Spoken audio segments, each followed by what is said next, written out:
Hello, I'm Senya Lubisich. And I'm Eloy, storyteller, historian. And today what we're going to talk about is the idea of certain histories not making it to the finish line.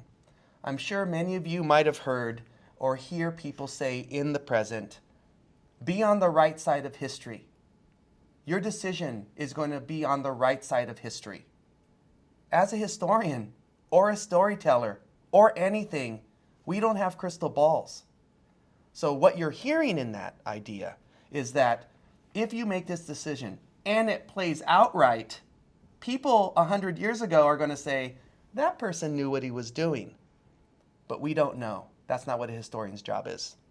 So we have some words on this slide, teleology being one of them. And when you talk about the right side or the finish line, that was nice. Teleology is talking about a very sequential understanding of history. And it's something that you should be very, very familiar with, because for the most part in your K through 12 education, you are learning a teleological history represented best by a timeline. That horrible tool that we use in history that pushes the memorization of names and dates and is the reason why, when I say I'm a historian, people say, ugh, I hated history when I was in school. Timelines are useful, but not necessarily complete. And I think it's important after you made that sophomore in high school kind of nice bulletin board with your little group to kind of show something. Another thing about teleology is that you already know the answer before you even start the research. You already know what's supposed to happen. And that is, on a timeline, you can't do that. No, so the other word on that first slide was narrative. You're going to use the evidence that you find to develop a narrative about what happened in the past. And if you already know what happened, there's not much of a narrative to develop. So when we focus on that timeline, we lose sight of the complexity of what actually did take place in the past. That focus on events, that focus on sequence takes away the interactions that are taking place on a variety of levels and a lot of the participants who played roles in those developments. One of the things that we really have a problem with, and again, as historians, or we hear from our colleagues or from students or from family, do you teach the true history? Do you teach the right history? Do you teach the history? What they're asking is, are you teaching the history that's going to make me feel good?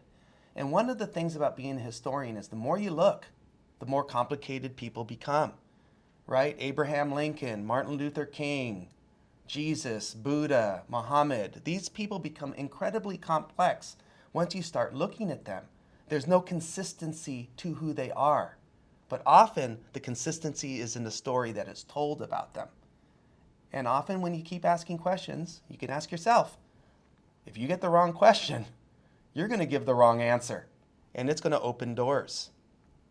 So one of the easy ways to understand this is to think about the losers, the failures, the pieces that don't fit. You might have heard the saying that the victors write history. We tend to follow the stories of the people who have been successful according to a definition that we use ourselves. So, the Aztecs. We talk about them as being conquered by the Spanish, and then in most texts, the Aztecs tend to vanish, and it becomes a story of the Spanish. However, the Aztecs didn't go away. But when we don't keep them in that narrative, when we stay on a focused line of conquest, they end up in the wastebasket of history. Okay, that's just what I studied in grad school. She just threw my entire thing away. So you get 200 Spanish guys, I'm going to cut this, 200 Spanish guys conquering 1 million Aztecs. The math doesn't add up. Start looking a little closer. Who did the Spanish have on their side? 10,000 allies, 20,000 allies. It's not just 200 guys. That brings the idea of why would other Indians or other indigenous peoples want to conquer the Aztecs? The Aztecs are wonderful people. Or were they? Don't feel so bad. We're going to throw away some revolution next. Good. Are they French? Well, you've got the colors. Oh, I see the 3 colors. Yes, okay. There we go. So again, when we're looking at larger battles, maybe between different classes, you're going to, again, have those winners and losers. And we tend to follow the winner. And, importantly, the losers don't go away. But in the narrative, they can if you don't keep them in that mix. You just threw the French Revolution away? I wanted to be fair. That is amazing. I threw away your graduate work. I figured I should throw away mine. Okay, fair. So the last example here is communism. And this is something that you should be able to relate to in the immediacy of the present because we talk about it a lot in the news. Communism lost in the Cold War, yet communism is still here. And if we don't talk about the persistence, we lose sight of the complexity. And that's often what storytellers do a lot, right? I mean, we're really good at telling you an incredible story. You feel good, we win, right? We crossed the finish line. They didn't cross the finish line. What you're seeing in each one of these examples is that you have very complex situations that are going to bring up the idea of what should a government do or what is the government responsible for. And often what you have in these systems that don't necessarily make it in their purest form, they've allowed to continue a discussion of what is the responsibility of a government or people's responsibility towards their society or towards their world. Just throwing it away does not eliminate the influence of what happened. And I always try to tell students, when you throw away a movement or you throw away a past and you say that those people lost, you are taking away their agency at the time. And if you do that, what's going to take away your agency now? Say, no, somebody already tried that. You lost. Well, you're still speaking about the same thing. There's a reality in that. Again, and a complexity. So if we're going to talk about history done well, history considers multiple perspectives. And in a world history course, especially, that's important. But you should expect it in any history course that you take. Nothing is happening in a vacuum.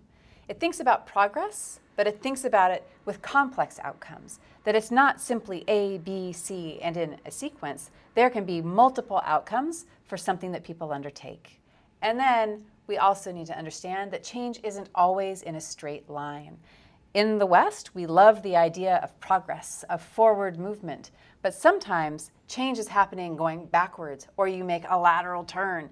Change is not teleological. Change is complex and varied. And then the hardest thing is looking back even thousands or 10,000 years ago, when you have this idea that you want to keep a timeline, or you want to keep agriculture going, or you want to keep a certain amount of technology going. And then you realize in the evidence that it disappeared and came back again in a completely different form. That's a problem. Storytellers don't like intermissions. And often what you see in history are a lot of intermissions when people are figuring things out in a completely different way. So those intermissions are opportunities for questions. So as you go forward in this class, ask a lot. Thank you.